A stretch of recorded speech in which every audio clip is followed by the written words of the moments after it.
কংগ্ৰেছৰ মুখপাত্ৰ পলসী বাইদেৱে অসমৰ নিউজ চেনেলকেইটাৰ সন্মুখত কংগ্ৰেছৰ ক্ষতি কৰি কিনে তেখেতৰ নিজৰ জনপ্ৰিয়তাৰ কাৰণে আবুল তাবুল কিবা কিবি বকি থাকে। সেই কথাখিনি আমি অসমবাসী ৰাইজে সকলোৱে জানো। পলসী বাইদেৱে আজি এই নিউজ চেনেলকেইটাৰ সন্মুখত কি আবুল তাবুল বকিলে অকণমান চাই লওক। তেওঁলোকে বিজেপি দলটোৱে ভাইটি চেলে এটা ভিডিঅ' বনাইছিলে, তাত এটা গান এড কৰিছিলে যে মাজনী লৈ আনিছোঁ কেমেৰা, দেখুৱাম সিহঁতৰ আচল চেহেৰা। এতিয়া আমিও সেইটোৱে ক'ম, ৰাইজসকল লৈ আনিছোঁ কেমেৰা, বিজেপিৰ উন্নয়নৰ ফুপুলা আচল স্বৰূপ দেখুৱাম তেওঁলোকৰ চেহেৰা। ঠিক আছে, আপোনালোকে দেখাব, কিন্তু অসমবাসী ৰাইজে চাব জানো আৰু চাই বিশ্বাস কৰিব জানো? পলসী বাইদেউ, আপুনি এইটো এটা কথা নাজানে যে অসমৰ মানুহে আজিকালি আপোনালোকক অকণমানো বিশ্বাস নকৰে। সেই কথাটো নাজানে কাৰণে হয়তো এনেকুৱা কথাবিলাক কৈ কিনে আপোনাৰ নিজৰ সন্মান নিজেই বেয়া কৰি আছে। আৰু আপুনি যিমান কনফিডেন্সত এই কথাবিলাক কৈ আছে, অসমবাসী ৰাইজে আপোনাক সিমান ভাল নাপায় নে কি কয় অসমবাসী ৰাইজ?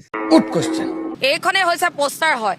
এই পোষ্টাৰখনত লিখা আছে অটল অবিচল অনুগ্ৰামী। ইয়াত হ'ব লাগিছিলে অন্যায়, আপোনাৰ অন্ধকাৰ, আপোনাৰ হ'ব লাগিছিলে, মই লিখি থৈছোঁ, মই बोलने दे तकलीफ हुआ है बेचारे को। बोल हाँ। যেতিয়া পোষ্টাৰখন দেখিলোঁ, ইয়াত হ'ব লাগিছিলে আপোনাৰ অন্যায় অবিচাৰ আৰু অন্ধকাৰ হ'ব লাগিছিলে। অটল অবিচল অগ্ৰামী ঠাইত অন্যায় অবিচাৰ আৰু অন্ধকাৰ হ'ব লাগিছিলে, আৰু লিখা আছে অসমৰ অনিৰুদ্ধ গতি।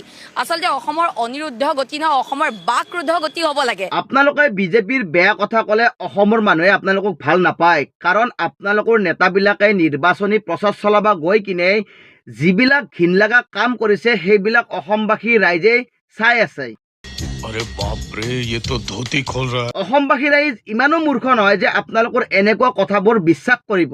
আৰু কংগ্ৰেছ চৰকাৰে 60 বছৰ এটি অসমৰ লগতে গোটেই ভাৰতবৰ্ষত কি কৰিছে সেই কথাখিনি অসমৰ লগতে গোটেই ভাৰতবৰ্ষৰ মানুহে সকলোৱে জানে। এতিয়া এইখন চৰকাৰে আপুনি যিটো কথা কৈছে, গোটেই আপুনি গুৱাহাটীখন চাব নোৱাৰে, তেওঁলোকৰ পোষ্টাৰ, আনকি ৱালো বাদ দিয়া নাই। ৱালতো এতিয়া পদুম বোকাৰ পৰা আহি পেলাই এটা ৱালত ফুলিলে। ভাবক কেনেকুৱা উন্নয়ন হৈছে।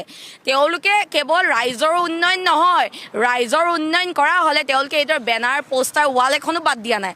তেওঁলোকে কেৱল নেতা বিজেপিসকলৰ নিজৰ উন্নয়ন কৰিলে। বিজেপি চৰকাৰখনে কি কৰিছে কি কৰা নাই সেই কথাটো অসমৰ বাচ্চাৰ পাই ডেকাক লাগি, ডেকাৰ পাই বুঢ়াক লাগি সকলোৱে জানে। বিজেপিৰ বেয়া গুণ গাই থাকিলে আপোনালোকক অসমবাসী ৰাইজে ভোট নিদিয়ে। আপোনালোকৰ চৰকাৰ আহিলে আপোনালোকে অসমৰ উন্নতি কি কৰিব সেই কথাবিলাক কওক। ৰাজনীতিৰ পেটাৰ্ণবিলাক চেঞ্জ কৰক। এনেকুৱা সস্তীয়া কথা কৈ কিনে ৰাজনীতি কৰাৰ দিন নাই। আজিকালি মানুহ স্মাৰ্ট হৈছে, হাতে হাতে স্মাৰ্টফোন আছে, এনেকুৱা কথাবিলাক কোনেও বিশ্বাস নকৰে।